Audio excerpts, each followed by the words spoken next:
Good morning to everyone on the line and welcome to today's live discussion about retail recruitment, where we'll be discussing the challenges, the trends, and the HR tips in this industry. So thanks so much for taking time out of your busy schedules to join us. My name is Danielle and I'm part of the marketing team here at Avature, and I'll be the moderator for today. So before we jump into the discussion, let me just cover a couple of webinar housekeeping tips.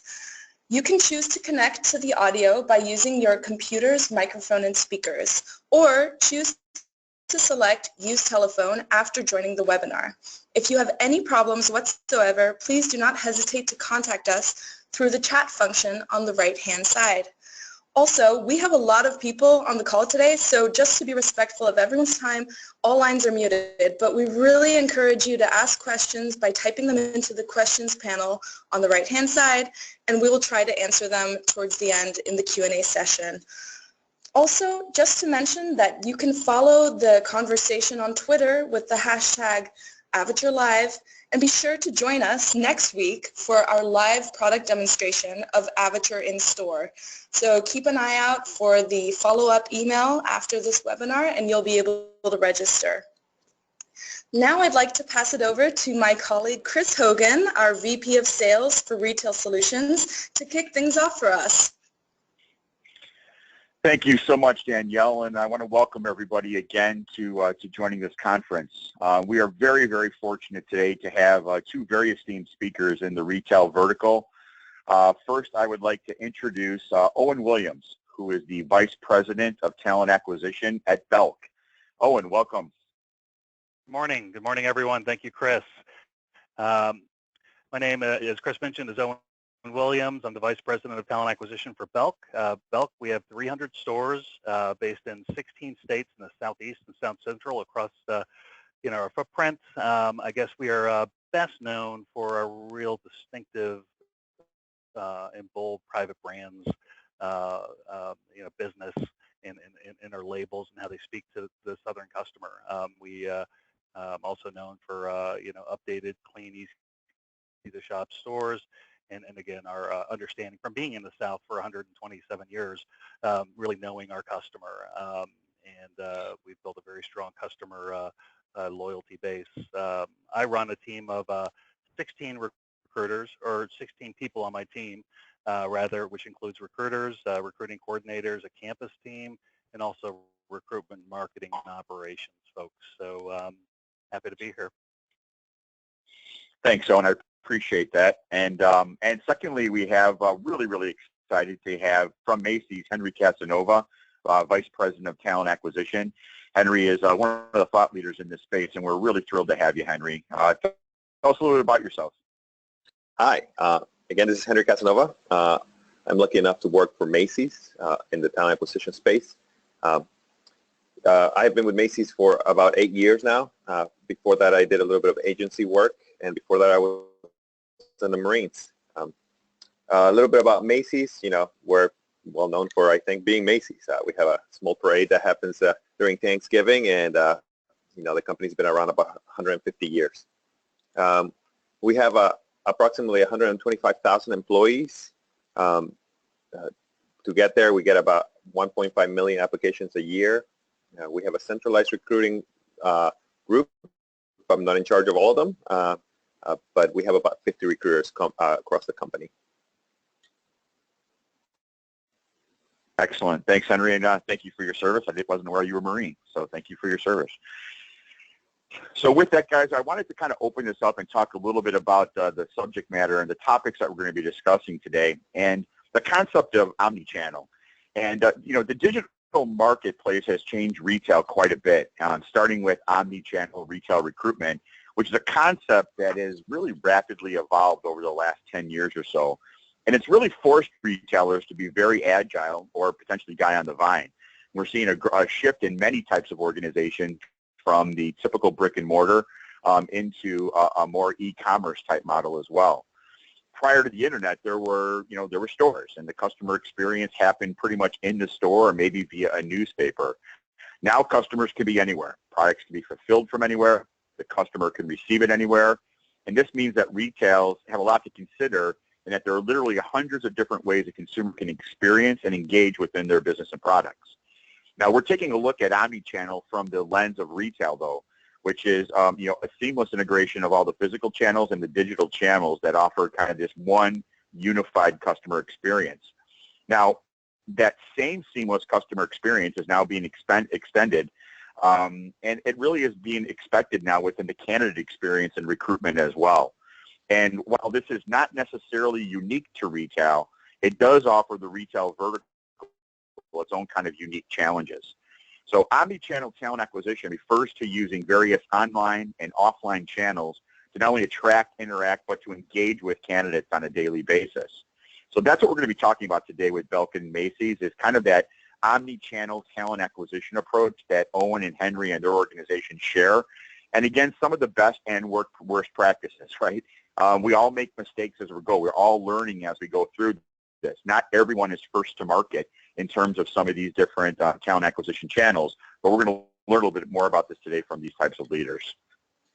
So where I wanted to start out, guys, was talking a little bit about the branding, right, where kind of consumer branding meets employer branding. And in retail, the consumer brand and the employer brand are almost indistinguishable, yet often internally they're miles apart in terms of collaboration, in terms of maintenance of the brand, of promotion of the brand. And I wanted to start out this conversation today to talk about the connection between you, your consumer, and the employer brand. And more specifically, let's start with talking about when you do start with the employer branding discussions and the conversations. For example, the internal employee interviews, leaders about culture, A/B testing of your career site, things like that. What content's working the best? Well, I want to find out from you guys, where do you start with this in terms of developing and tracking your employer brand? Henry, Macy's obviously is a national, international brand that people are aware of. Tell us a little bit about how you guys manage that. Well, I think that the first thing is that coming in with the assumption that there's no real separation between your consumer and your employment brand. We see it in all sorts of websites out there like Glassdoor and Indeed reviews and things like that. People don't just say, oh, like the employment piece of Macy's, made me wait for an extra half an hour to have this interview. People really talk about like Macy's and this brand that they grew up with knowing about. And like when they don't have a good experience there, they feel the disappointment towards the brand, right? So I think the first step for us was to say, okay, we are not going to pretend that we're separate.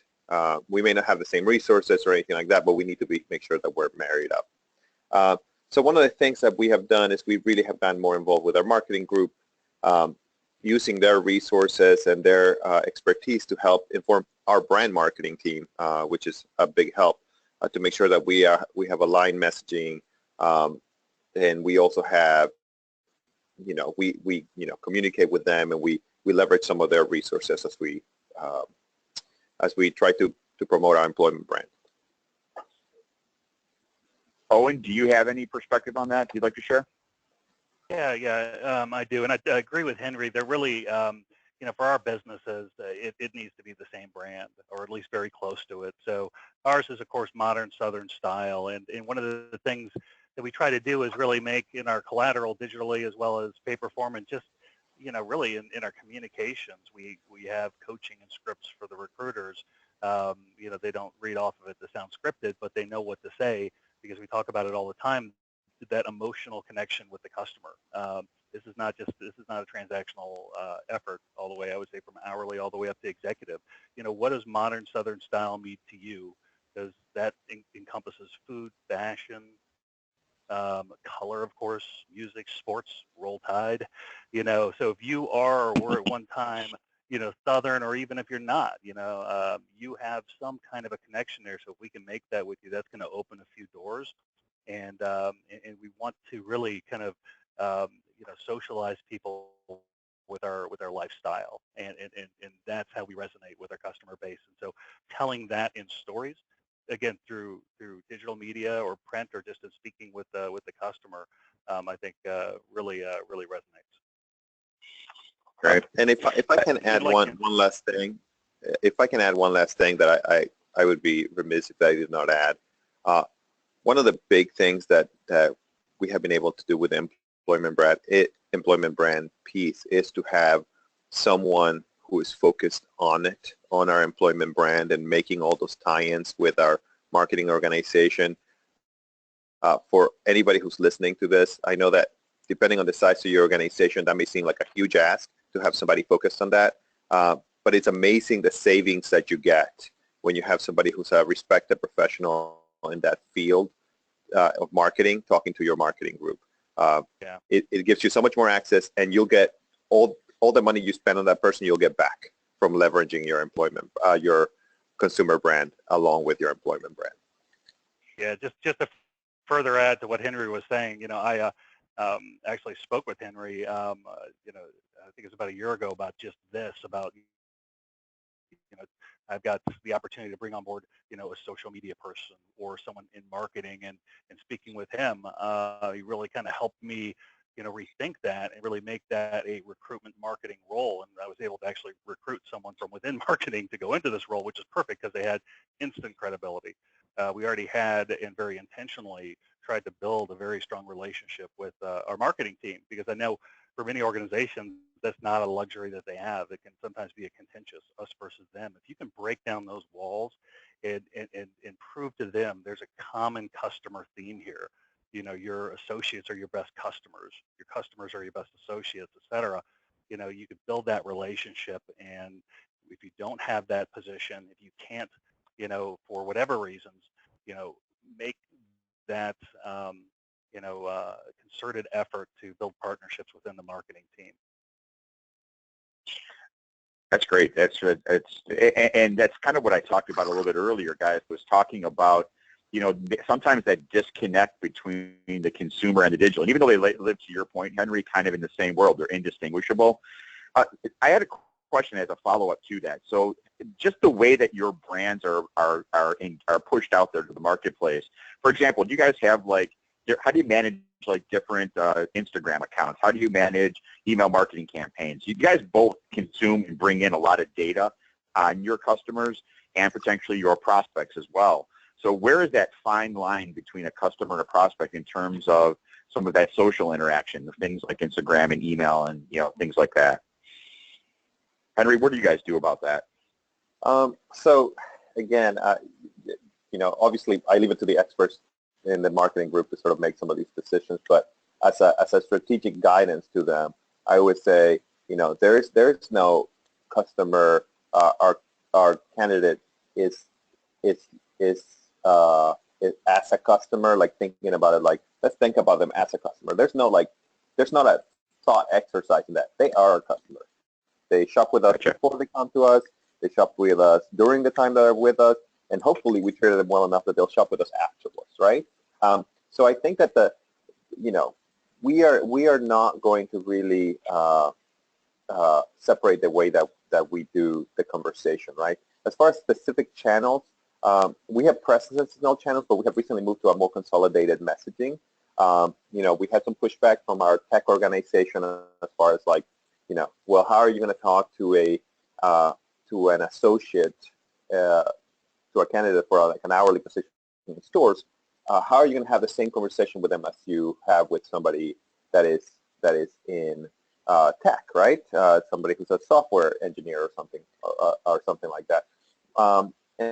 And what we're testing out is we're saying, well, the thing that makes our channels attractive to people, or that our positions in tech attractive to people, it's not that we're Google. We're not Google. We're not Facebook. We're never going to have that kind of shine.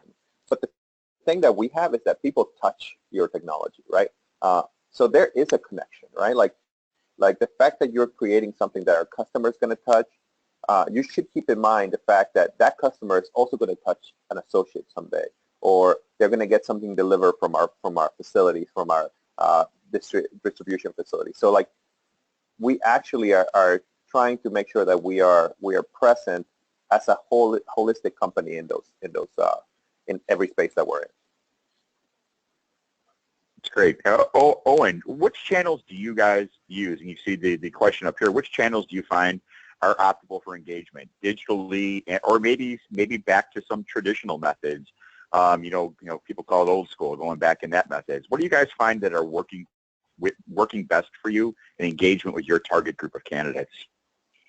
Yeah, so we of course use, and we partner with marketing to use the Belk, Facebook and Twitter. We didn't want to reinvent and come up with the talent. We do have a small talent acquisition Twitter, which is more, tech focused. But, the meat of what we do is working with the marketing organization, sending out messages targeted, not really a broad brush approach. We'll do a big announcement on those channels that, hey, seasonal hiring is happening. We're now, launching our campaign, with a URL feedback to our career site that drops them right on on the seasonal postings essentially.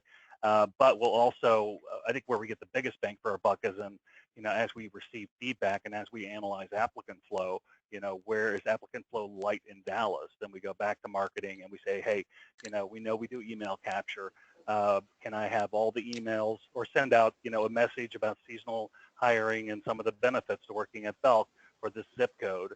And we know we're always going to have trouble in the coastal areas and in the Carolinas, very high per capita, that they don't really need to work or want to work part-time during the seasonal holidays. So we have to, spend, a lot of time and effort on those platforms, also working with campuses too. As these kids go home for the school, we have a list of campuses that we target in high need areas that we will, leverage those folks in the job boards to get some traffic, and that's been very successful as well. The usual, suspects. LinkedIn is good. But I'll tell you one thing that's really helped us out over the last year, and we're really going to kind of supersize this year, is more of a regional approach. We're finding out that a lot of millennials and people in general are getting a little bit incensed and overwhelmed about all the level of engagement that they see on LinkedIn. The stuff just, very much just dumped on them without too much filtering. So if you live in Charlotte or if you live in Dallas, there's some really neat, or other areas, of course, kind of regional or local boards that are not really job focused. They're focused about living in Charlotte. Hey, what's happening this weekend? Here's this festival. Here's this new restaurant opening up.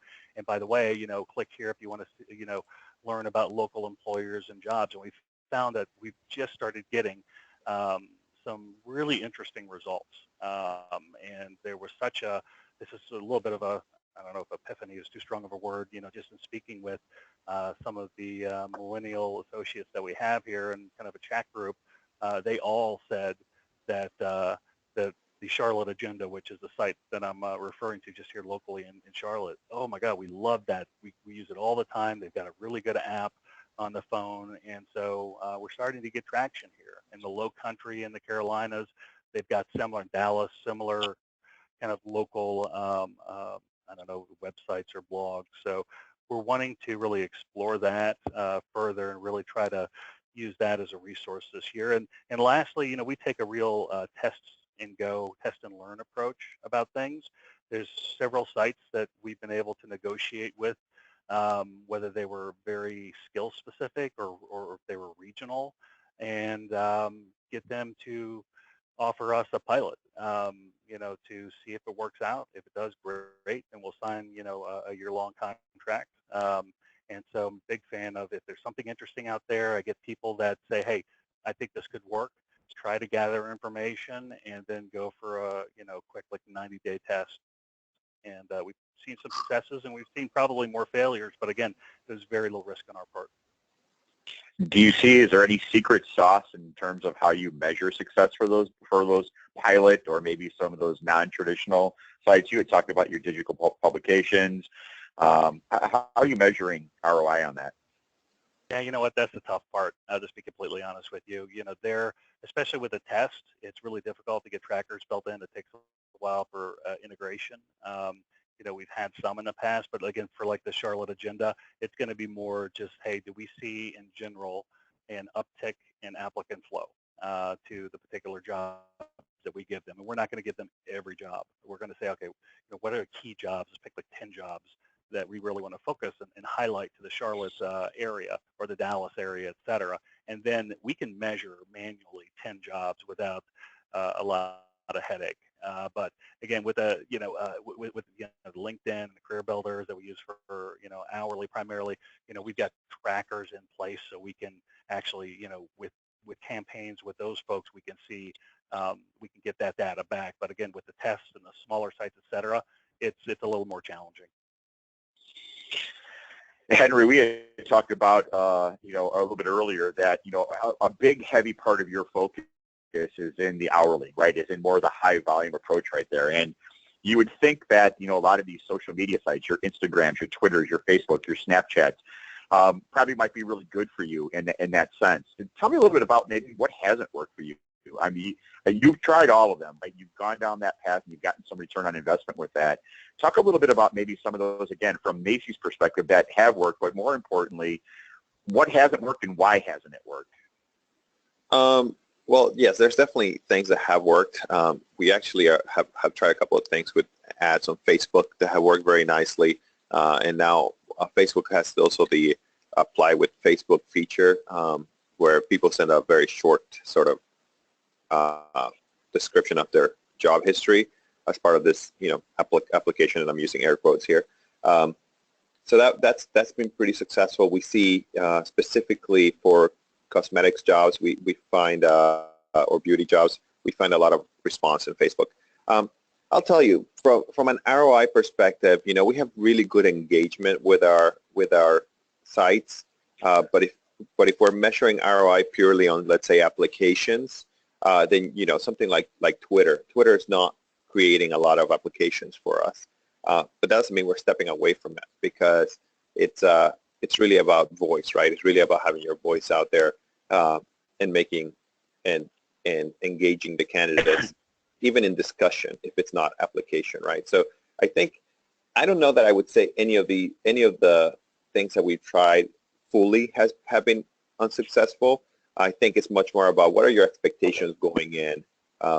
What is it that you're trying to get a specific channel? You can't change what the channel is used for, right? So like, we have a Pinterest thing that I think was here when Owen was here still. But we had a Pinterest page, and people engaged with us, but I don't think we ever got an application for it. So I don't know that I would call channels successful or unsuccessful in that way. I think you just got to know what it is that you want when you're going to work with them, right?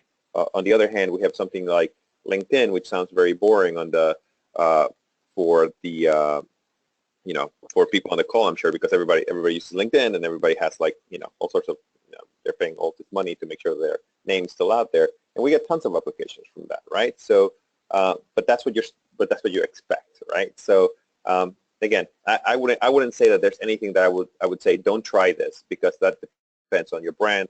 It depends, like Owen said, on the market. There's markets where these things are going to work for you. So that it's all about getting granular and knowing how the candidate participates in this specific social media. Yeah, that's a great point. I think we see a lot in the marketplace that people make the mistake that the apply to job is the end-all be-all, and everything they do is towards that. And while it's extremely important to do that, it's about engagement and getting your message out and planting those seeds for people that somewhere down the road remember that cool thing about Belk or Macy's, where you didn't necessarily ask them to apply to a job, but you've engaged with them with something meaningful to them. So I think that's a great point. And Henry, you talked about. And I just wanted to say one more thing, and I think that the big thing that always plays is social responsibility, right? When you have a big brand, a lot of times the news that you see about this brand are rarely positive, right? Because they're always like, every time that you sort of make the news is because something bad has happened. But like, it's a good way to get that other side of the story out there and talk about, like, look, Macy's donated thousands of hours last year. As an organization, it's part of who we are, it's part of our culture, and it helps you craft your own message without having to engage in, like, into arguments and public arguments with people on social media, right? So I think it also serves that purpose. Great. Henry, you also talked about, you actually have made some department structural changes, the way that you guys actually work based on how the recruiting world, this omni-channel recruiting world, has kind of changed as well. Can you touch a little bit on what you guys did internally, moving from like full lifecycle recruitment exclusively to how you kind of, manage that in the hourly fashion. Yeah, so about a I guess it's almost 2 years, but basically what we did is we looked at the at some of the assumptions we had made in the past, and one of the big assumptions in the hourly space is, it was kind of like marketing, or it was like the people in the store working around the mall, right? Like, and there was nothing in between. And for the longest time, the explanation for that was, we can't go and hunt people down for a specific store when we have to find 90,000 people for holiday, right? We have to maximize resources. But as technology has gotten better, we actually have, as organizations, access to tools that can allow you to work in volume in a targeted way. So what we did was we created this email marketing team. We call it a sourcing team, but it's not really a sourcing team. It's like an email marketing team where we have people who are not, recruiter level people. We're talking about, kind of hourly people, and they do pretty standardized searching of job boards and then email campaigns.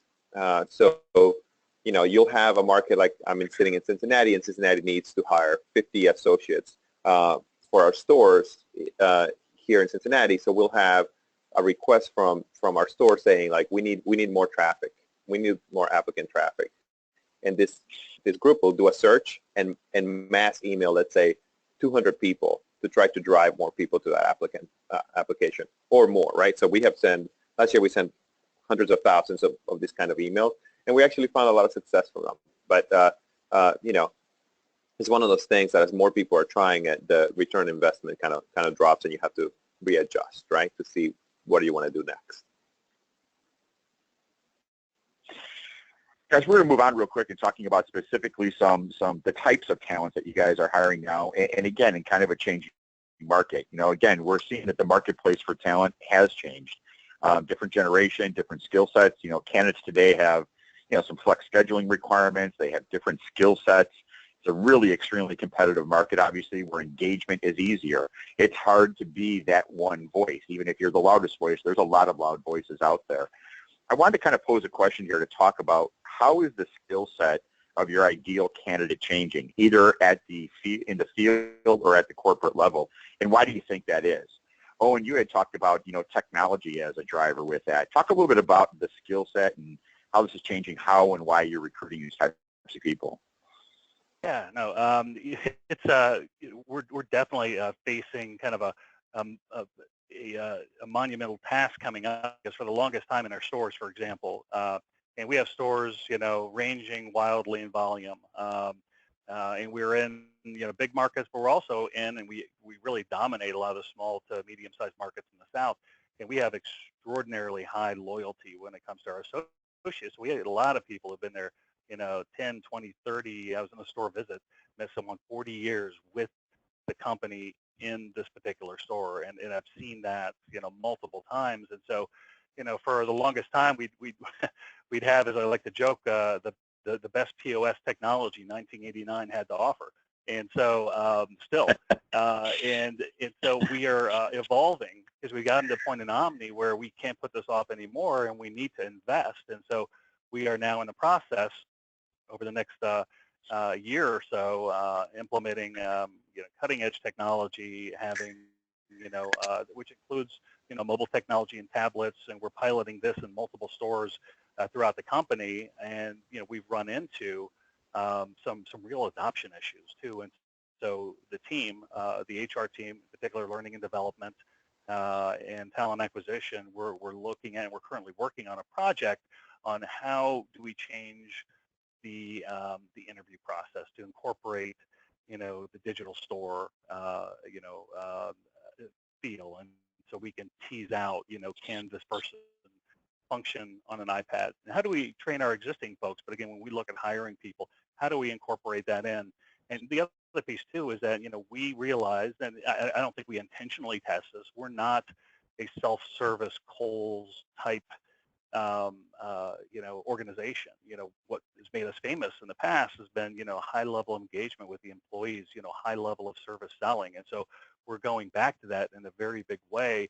So how do we ensure that we engage people in the application process and the interview process who really have,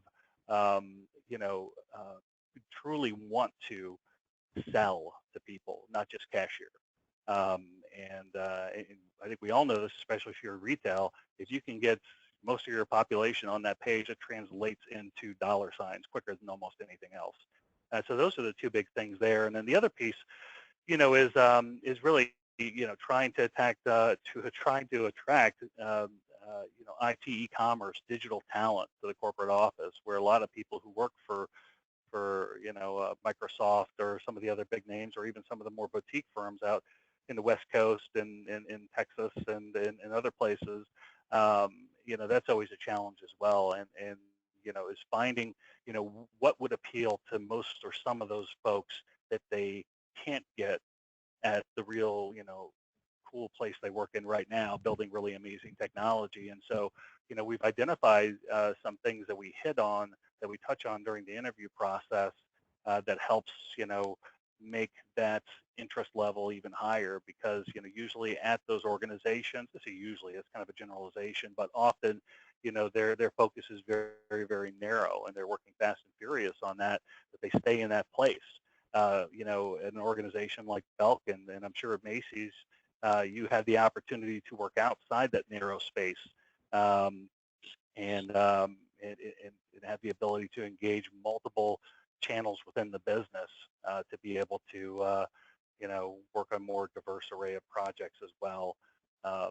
So there's a couple of things like that we just through speaking with people that we've hired, say, why do you like Belk so much? You've been here for a year. Tell us why this is different. And we do the same thing in stores to gain intelligence. So we can go back and say, hey, this is how you really need to approach competitor A or competitor B. Here's our secret sauce. So I think it goes back to just simply going back to the people that you've hired who are really, really happy, from organizations that you'd want to hire people more from, and find out why they like working here, and use that intelligence, disseminate that to your recruiters and your other hiring managers. Because again, at the end of the day, they like to speak with us, but the people who have the biggest amount of cred are the people they want to work for or aspirationally be. So get them involved in engaging in the process as well. Yeah, it's interesting. Henry, from your perspective, with the volumes that you deal with, how has the different skill set of your client changed the way you guys recruit? What are you guys doing to kind of bridge that gap to make sure you're getting the right people in the right seats at your company? Yeah, so I don't know. I wouldn't say that the skill set has changed. I think the expectations have changed, right? So one of the things I always like to bring up is, Owen was just talking about how, the traditional technology that you're presented with as an employee in our stores, it's like nothing else that you're going to run into in your life anymore, right? Like, if you think about it, like, you used to, if you never worked in retail before, you still might have dealt with a computer with a keyboard and a mouse, right? Like this may still be like part of your experience. A lot of people in the millennial generation and generation after, they're native users, right, of mobile technology. So I think one of the things that has changed for us when we think about recruiting is that we cannot longer, and this is pretty basic, we can no longer expect people to want to consume technology in the way that we are able to provide it, both within our stores and also within our marketing, right? So, the biggest thing is you always have to be mobile first. I think that's one of the decisions we've made, and everything that we try to put out there is tested and created from a mobile perspective, right? Same thing with the application process. If the application process doesn't feel like it's good on mobile, then it's just not good, right? So like we have raised the bar on how we involve mobile, and I think that's a big change in the way that we do recruitment. Yeah, I would agree. I think nowadays we're seeing with Avature numbers that many of our customers are receiving 60-65% of their engagement is being opened on their mobile or tablet devices. I think overall across applications and CRM work and things like that, it's over 50% for the first time we've ever seen within our company across kind of a benchmark across all of our companies. So I couldn't agree with you more on that.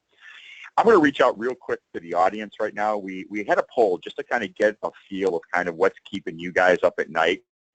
You'll see a poll right here talking about what is your biggest pain point in the hiring process. You guys could take a minute here and just give us some perspective. We're kind of curious to hear, is it looking for the right person? Is it the administrative task of screening through people? The seasonal hiring keep you guys up at night? Administrative manual labor, things like scheduling, what are the biggest pain points that you guys keep up at night? We've only asked you to select one, so what's the biggest one? So with that, we're going to go back into the questions here, and we do have, I want to talk about referrals real quick. Again, Henry, you're working with high volume. Owen, you work in a very loyal, brand loyal type organization, which to me seems like that would be pretty prime fishing in terms of referrals. Owen, can you tell us a little bit about some of the strategies and the technologies that you guys deploy to encourage maybe not even just employees, but also customers to potentially refer candidates in? And how do you track that? Yeah, so we track that through actually the Avature platform, which runs our referral program. It's integrated with our internal career site. So we don't have an external referral program. I'd like to kind of go down that path, and I'd be curious if others have had success there. But we did some benchmarking and research and really went back to the structure of the program, and its simplicity is absolutely key. We also did research on our 90-day turn and found that it is almost non-existent. So with that being said, we had a very simple tiered program that for entry level referrals $100, goes all the way up to $1,500 for officer or VP and above. And the thing that we found that was very successful is that, and this is based on research and benchmarking on why programs fail, is that people nowadays, and I think anyone to be honest with you, want that instant gratification. So as soon as they start, as soon as the tail is in the seat, they get paid. There's no, waiting for 6 months, you get half of it, or then the other half 6 months later.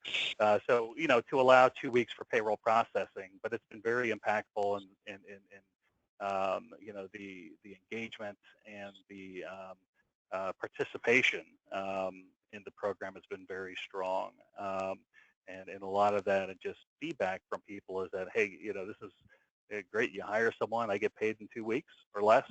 And that, we try to make a big deal about it as well. And so, there's typical adoption curves, in the program as well. So a couple times a year, we're getting ready to ramp up and kind of reinvigorate the program now.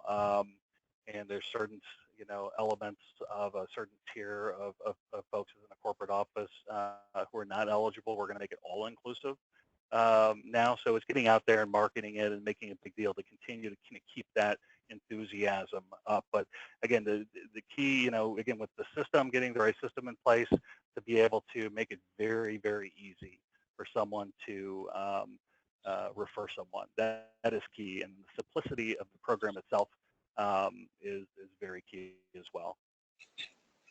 Do you think your people know exactly where to go to make referrals? Have you made it easy for them to find? Yeah, exactly. In our internal career site, you've got the option to apply, to share, or to refer a friend. Yeah. And it's job specific as well. So you refer. Okay, so they can refer to the brand. Okay, gotcha. Wow. Yeah.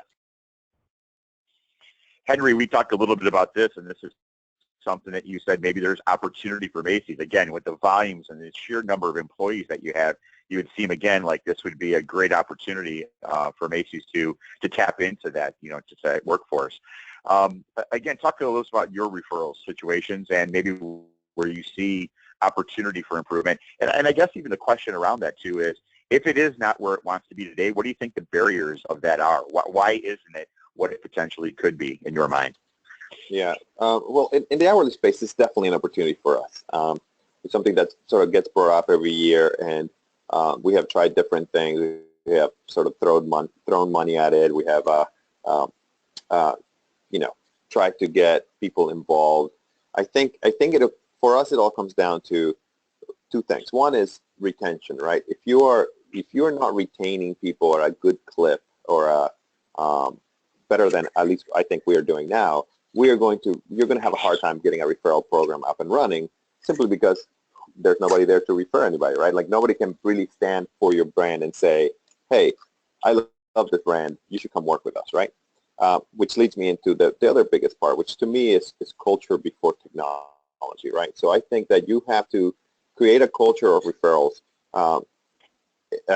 even before you have a technology in place to sort of make it smooth and pretty, right? And really focus on the areas where you need them, right? So what is your culture look like? Is it a culture that welcomes referrals, that encourages referrals, or is it just a culture that hopes that you get referrals, right? And I think that's what we are. We are trying to shift to a culture where the expectation is that the referrals will be driven by that person that has the most influence, which is the manager, the direct supervisor. And centrally we can fund it and we can come up with great tools for them. But the reality is if your boss is not pushing for you to bring people forward in a hard-to-hire market, you're probably not going to. And again, if it's not a hard-to-hire market, it's not really going to be a big area of focus for us as we're trying to hire 90,000 people, right? So again, right. I think the big question for me is it's what comes first. It's the culture or it's the technology. I tend to side on the culture side. Fantastic. Well, we're going to move on to a topic here that, according to the poll, a pretty good percentage. It's right now running number 2. We talk about seasonal hiring, and obviously you guys have obviously great brick and mortar organizations, and seasonal hiring is a big element of what you guys have to deal with, and potentially what keeps you guys up on a year-to-year basis. Can you tell us a little bit of how you prepare for your seasonal hirings? And Henry, I want to start with you on this. Obviously, the sheer volume of stores, and the number of employees that you bring in on a seasonal basis. Can you walk us through how you prepare for the hirings? And as a part of that, how do you kind of communicate with and engage with past seasonal hires to potentially bring them back into the fold? Yeah, so I think the first thing is in an organization like Macy's, seasonal hiring doesn't necessarily stop. It just kind of takes a nap, right? Like it stops for maybe a month out of the year where you're not talking about it almost on a daily basis. Just to give you an idea, we had our summit last month on holiday hiring, sort of finalizing some things. And that was a month ago, and it still felt too late, right? So first thing is you got to get really way out ahead of it. I think the other thing you have to do is you have to realize that you're going to have to do something new and different basically every year. You're never going to get the same results on year 2 that you did on year 1 from that shiny new strategy that you did last year. For example, last year we did a national hiring day. Obviously that took a lot of planning. It was a coordination across all our stores. We plan on doing it this year again, but as we are sort of getting our own information from the field, we know that there's a lot of people sort of jumping on this bandwagon, which is going to dilute the force, right?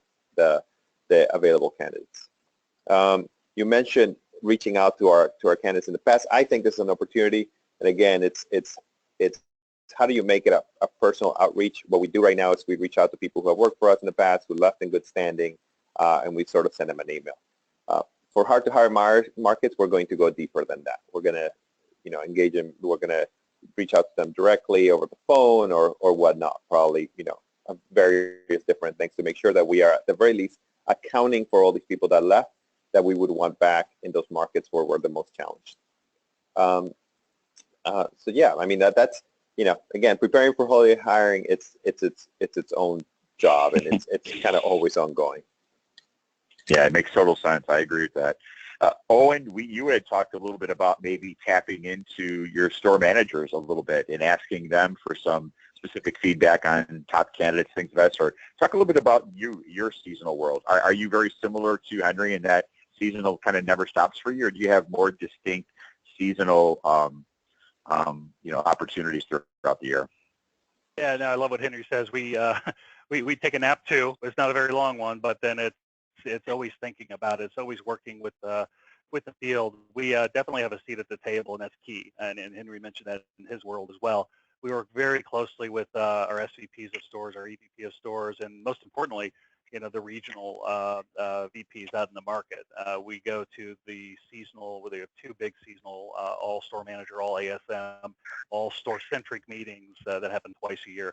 The big one's coming up, where we have a seat at the table to talk about disciplines and seasonal recruiting, when you should start, how you should market locally. And we really do give the stores a lot of ownership. They really do own the events. They come to us.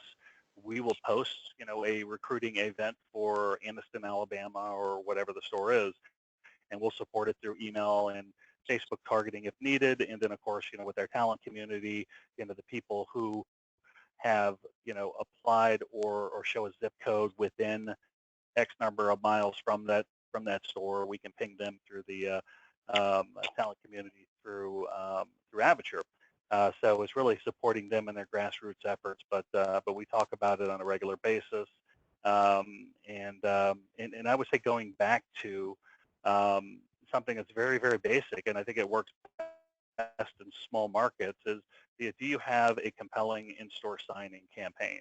When you go in, does it scream now hiring? Is this special? And again, we have, every year we send a new poster look in the field, so it looks a little fresh.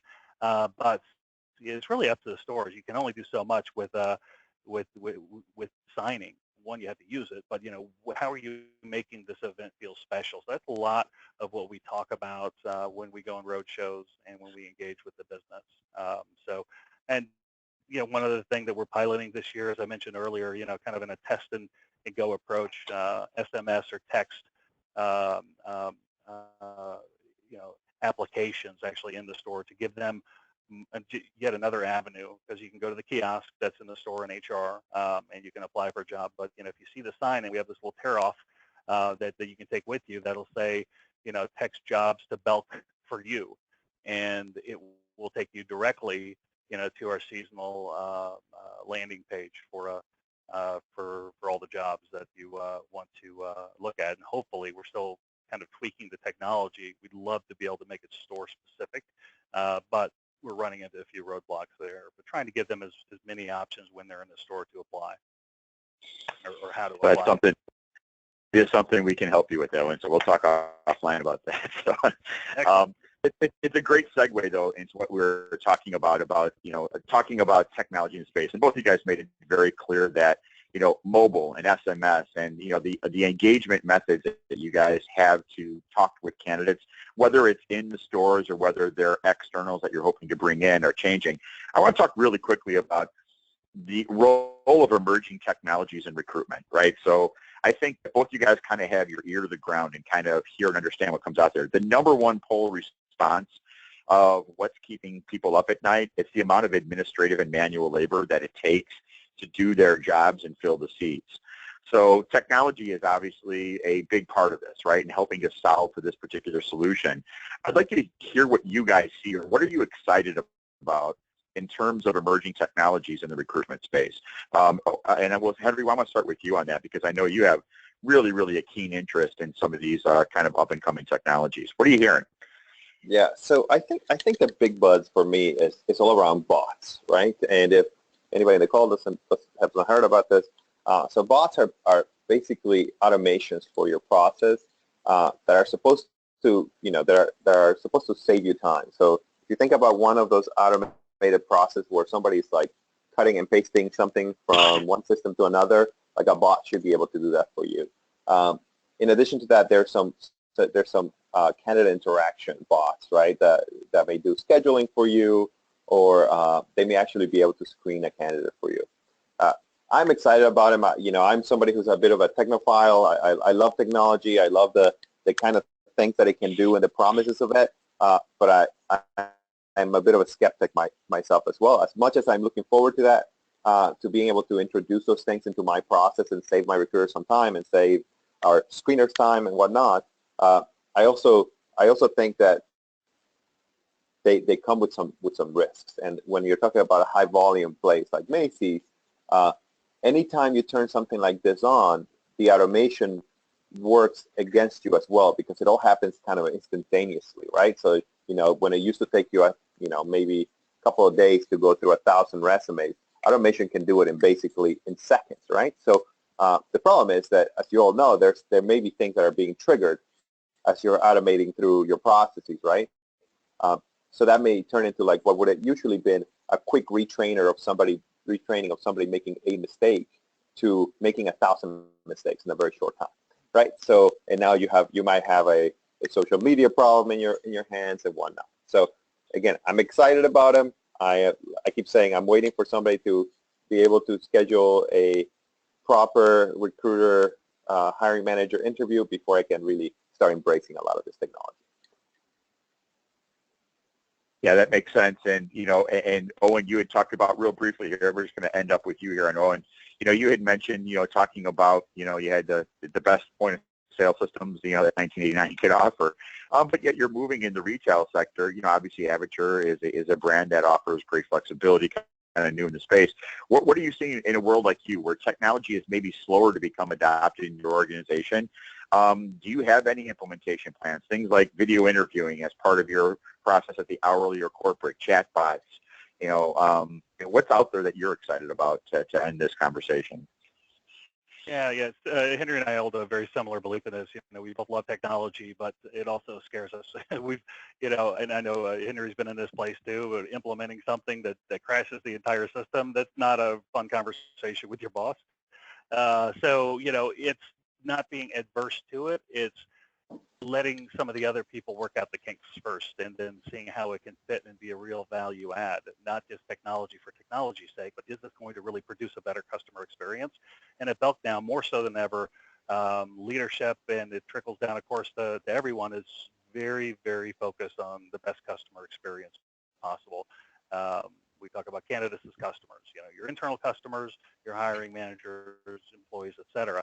So a lot of our focus has been on, okay, what do we own today and how can we make it better? We've worked with your team to simplify our application process and take out the, I'd like to have that because it's good data for a report, to now, what, if we eliminate that, we can knock off 30 seconds on the application. And so when you're applying mobily, as you're walking down the mall to the competitor, and if you get frustrated, guess what? You're going to go apply at Macy's instead of Belk. So it's taking a look at the existing technology that we have, finding a way to strip it down to the customer experience, and looking at everything, being obsessed with that lens and looking through everything through the customer lens is really our focus. And yes, the video interviewing is not new, not breaking any big barriers with video interviewing here, but we are piloting to use video interviewing in a little bit of a different way that we've thought about doing in the past, or that I've done it, is just basically for certain areas of the business where it's important for us, where maybe it's a little bit harder to tease out during an interview, critical thinking, or how can you think very quickly on your feet. So, for example, in the merchandising organization, we're using a video interviewing tool to come up with a business case scenario that our own merchants drafted.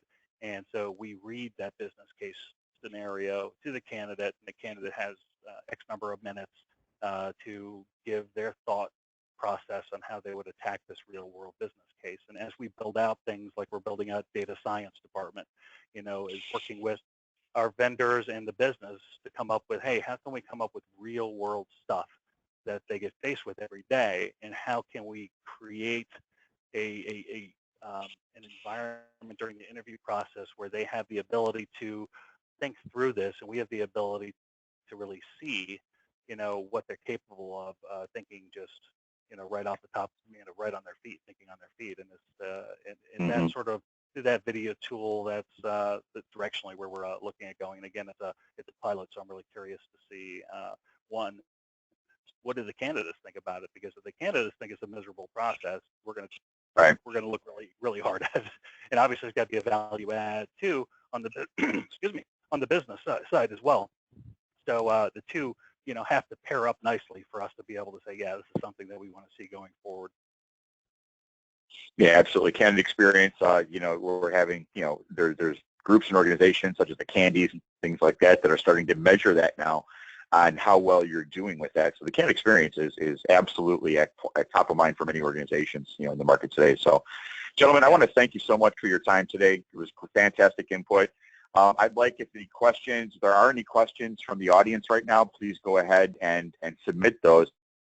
We did have one question here that popped up right away with emerging technologies. Henry, you and I talked about this a little bit. Artificial intelligence, what are your thoughts on artificial intelligence? And we defined that as artificial intelligence, you and I, when we had our conversation about, it's more like kind of an automation of sourcing a little bit, right? Artificial intelligence is kind of an over-encompassing word. What are your thoughts on that? I thought you had some pretty interesting comments on that as it pertains to things like scheduling. Well, to me, artificial intelligence is a misnomer, right? And I think that's what you're referring to. We're not really, I think, at this point, asking a computer to make any decisions for us, right? What we're saying is we're going to make the decisions, and then we're going to feed this computer some information so that it makes the decisions exactly how we want it to make, right? To me, that is automation. It's not artificial intelligence. What we would ask of something like artificial intelligence, and I'm not a scientist, so like I have had much smarter people talk to me about this. What we would ask of artificial intelligence is really to make new assumptions, right? To spot those candidates that we would never have picked in the past and things like that, right? Technology is not there. And again, I go back to the scheduling thing. I was really excited about testing this technology. And again, it's a bot, not necessarily artificial intelligence, that it was supposed to be able to schedule you, right? Like it schedules your candidate to have an interview. But the reality is none of the tools that are out there right now can do it like the way a recruiter does it, which is I'm going to reach out to the hiring manager and the candidate and say, let's line this up. Let's get your schedules together. And to me, that is a really simplistic example of how far we have to go before we can really rely on that kind of technology, right? Because to anybody who's ever recruited, that's the most basic kind of appointment that you make, right? But because of access to different calendars and how the systems are built right now, that little bit of a jump from going from let me schedule an interview with you to let's have these two people schedule interviews has not been met. So I'm waiting for that to feel a little bit better about the technology. Okay. Danielle, were there other questions? I can't see all of the questions right here. Was there anything else that needed to be posed to the panel?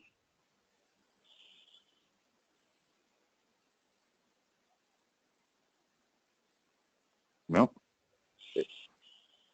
Oh, here's one. There was a question, right? How do you think chatbots will influence the candidate experience? Is that to me? It was for Henry, or it was for both Henry or Owen. So Henry, do you want to pose that? You had discussed chatbots as part of your emerging technology.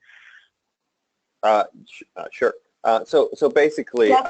Hello, can you hear me now? Chris? Yes, hi.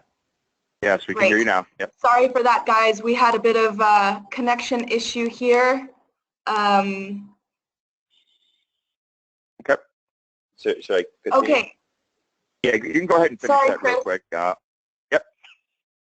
Okay. Yeah, I think that the chatbots will actually improve candidate experience in this way.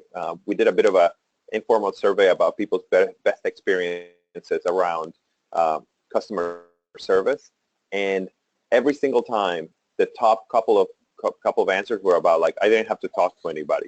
So everybody wants us at default to be able to or a lot of people want us at default to be able to just get things done quickly, as opposed to really getting involved with having a conversation with a person. So I think it will actually improve it. It will make it easier to track, and I think it will make us more efficient, which at the very basic levels what people are expecting of us. They want us to be efficient. They want us to be fast, and then we can start sort of like the more romantic sort of part of recruiting, right?